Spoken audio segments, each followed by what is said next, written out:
Our next reader will be a familiar one to longtime Tuesday Funkers.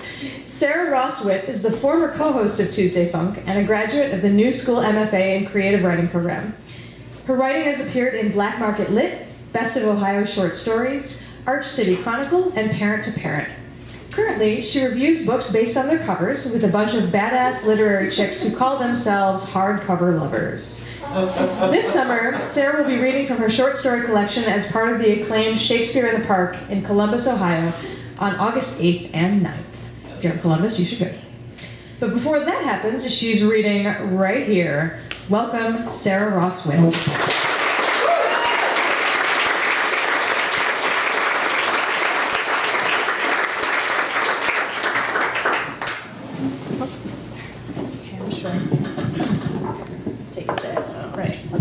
That feels good. Thank you. Guys, thank you so much. It's always such a pleasure to come back and read at Tuesday Funk, so I really want to thank Andrew and Eden for inviting me out.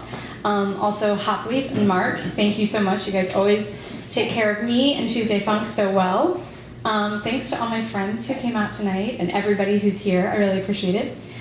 Before I start, I want to give a special shout out to my husband. It's his birthday tonight, so thank you so much.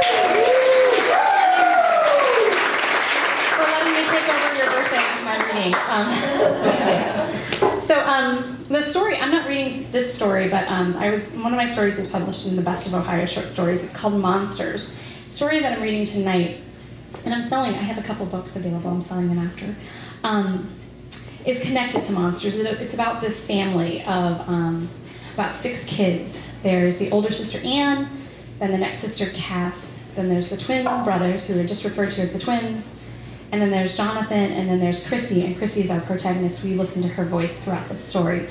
And she just kind of takes us on these journeys with her family. And the thing that's kind of remarkable is that her mom is kind of up and down emotionally and also believes in magic. So this is an excerpt called Porno. One summer, Anne and Cass played girly movies nonstop. The twins hated it and spent the afternoons outside, running around like wild animals, chasing sounds in the woods, and coming home late, having chased the sound to a skirt and the skirt to her house. They were beanpole skinny and dangerous and dark, and just the right mix of wrong in our neighborhood. A lot of skirt slipping inside. So they claimed, and so I heard from bus stop gossip. How much was true and how much was folklore, I'll never know. I just remember feeling gross around them. Their smelly teenage bodies full of dirt and sweat and grins of conquest. I didn't understand my older twin brothers. But the girly movies Anne and Cass forced on Jonathan and me, I got those. I quickly fell into the romances and the songs. Grease, Dirty Dancing, Girls Just Want to Have Fun. The 4 of us sank into that world, replaying the movies on loop. Jonathan liked it too. He was still too young for the twins. They teased and taunted him, like kids they beat up back home. Every night that summer, the 4 of us would dance in the room Jonathan and I shared, like Sandy and Danny, Baby and Johnny. Each of us taking a turn playing a boy so that Jonathan wouldn't be the only one. But he loved the lifts, showing how strong he was by holding Anne, the oldest, over his head. We listened to our only records, Born in the USA and Crocodile Rock, over and over again. My sister's Debbie Gibson tape sat near the record player, a reminder of what they had at their other home with their other family. We spent our afternoons studying the movies and our nights choreographing our own routine. It didn't matter that we didn't have an audience. In fact, we'd rather die than show Mom. And Mom was so gone then. I don't even know when or if she came home at night. She was in the land of Ed, a time before voodoo curses and hexes on her exes. Her latest love, Ed, lived near the Air Force Base. He had a cool leather jacket and a Top Gun attitude. During the time of Ed, Mom had me help her make a dream board. We glued a picture of her and a picture of him to it and circled them with a big pink heart. We added some glitter and she wrote the names of their future children. She named her Ed daughter Samantha and her Ed son Gregory. She told me she didn't pick Jonathan's or my name. We're named for our father's people, and she never liked those people. So a year ago, Tammy and I rode our bikes up to the new homes being built behind our neighborhood.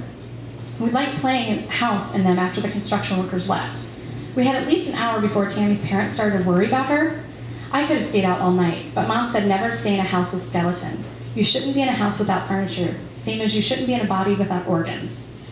When I tried jumping over the hole where the stairs should have been, my foot tripped on the ladder and I fell down, landing hard on my hands and knees. My head cracked against the concrete. Later, Tammy said I had looked like a forgotten doll on the floor. She rolled me over and saw blood flooding out of my head. I woke up when Tammy's dad carried me to their car. "You're bleeding bad, Chrissy," he said. There was heat and pressure on my head. Tammy was crying, "I can see your brains." "I want to see it," I said. Her mom hushed me, saying I'd be okay. My brains didn't fall out. The wound wasn't even that deep. Just head injuries are really bloody, I guess. After some x-rays, I received a crazy number of stitches, which hurt more than the gash. Mom treated me to a Whopper as we drove home from the hospital. It was the best burger I had ever eaten.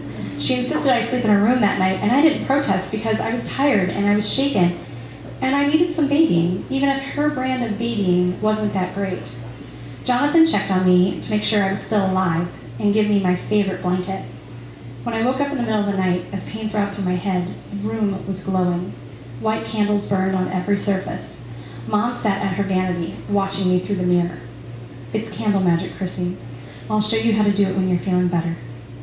"Why are they all white?" I asked. "To protect you, to keep evil away," she said. At circle gatherings, I had overheard how sick or injured people were more vulnerable. Suddenly, the shadows the candles created frightened me. I whimpered. "My head hurts," I said. Mom wrote the word pain on a piece of paper and put it under the large candle. Then she climbed into bed and held me until I fell asleep. So, by the time of Ed, I was a pro at candle magic.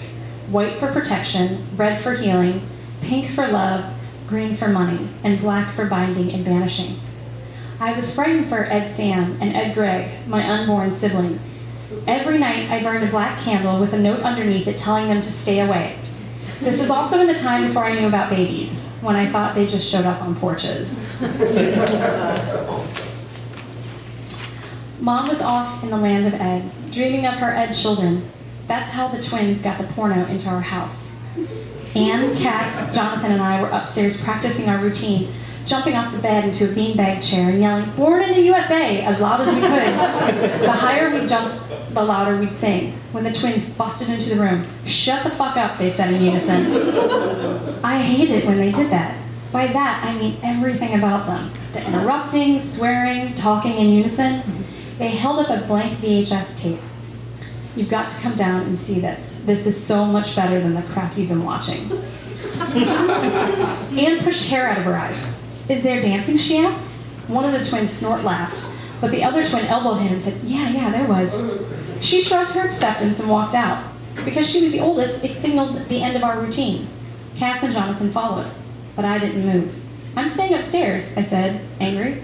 "Fine," Cass said, but Jonathan looked back. He never liked to leave me out. "It could be fun," he said. "I'll hate it," I said. There were times when I sulked just for the hell of it, because which kid isn't contrary? But this wasn't one of those times. Being around the twins was like being around uncaged zoo animals. Something bad always happened. Alone in the room, I did a few twirls and studied Debbie Gibson's face on a cassette cover. I rooted through Cass's purse, putting on her pink frosted lipstick and posing in the mirror like Debbie. But it was quiet downstairs, and it was never quiet when my older siblings visited. I had two awful thoughts. The first, what if they were all dead? And the more upsetting, what if the dancing in the video was so great, the best ever, and I was missing it? I'm willing to admit my defeat. I slowly scooted down the stairs. Halfway down, the wall gave way to a banister, and I was able to stop and sit, watching the TV through the railings without being noticed. All the lights were off. My siblings sat circling the TV. Now, I'd only ever been really grossed out when Jonathan fell off his bike and broke his mouth.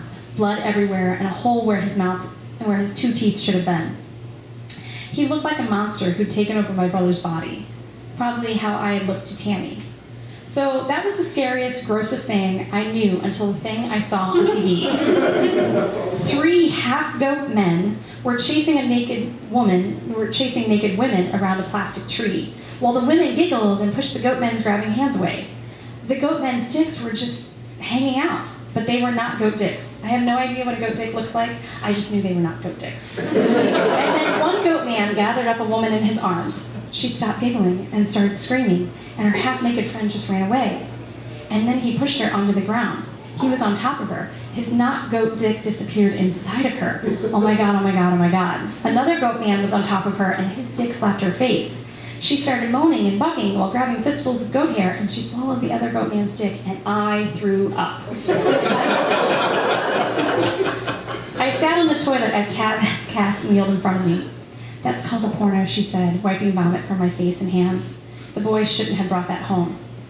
I wanted to ask why they were watching it, and what was happening to the woman, and why the twins were so into it.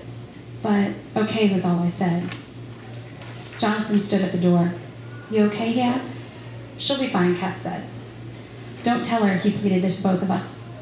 We knew by her he meant Mom. I'm not sure why he wanted this to be a secret. He looked worried. Cass frowned. All right, he insisted. Fine, I snapped.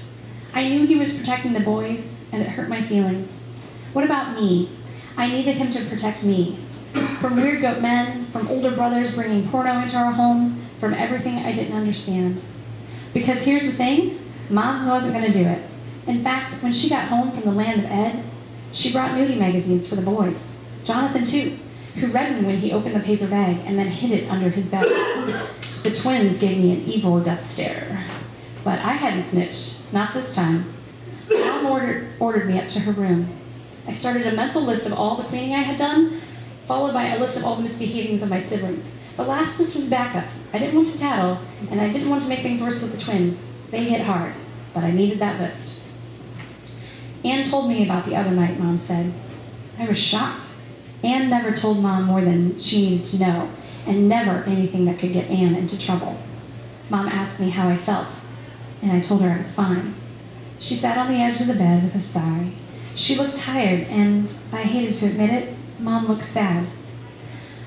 What you saw was sex, Chrissy, she started. You see, when a man and a woman love each other. Then she started crying, tears rushing out of her eyes, messy and ugly. She sank from the bed to the floor. Hold me, she begged. I hugged her. Her arms wrapped around me tightly, and she buried her face, tears snotting all in my hair.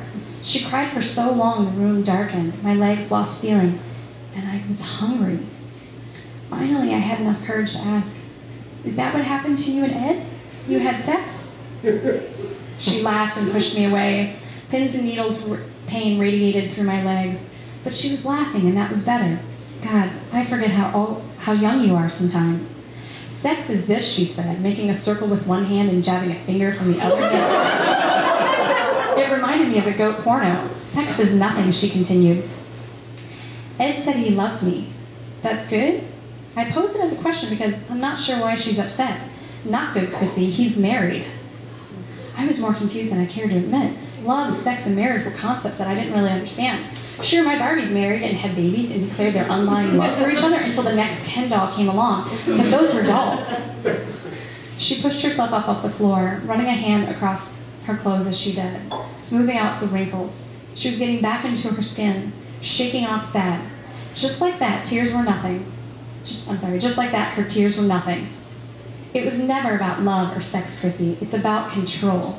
You can love someone or have sex with someone, but if you don't have control, you have nothing. Remember that.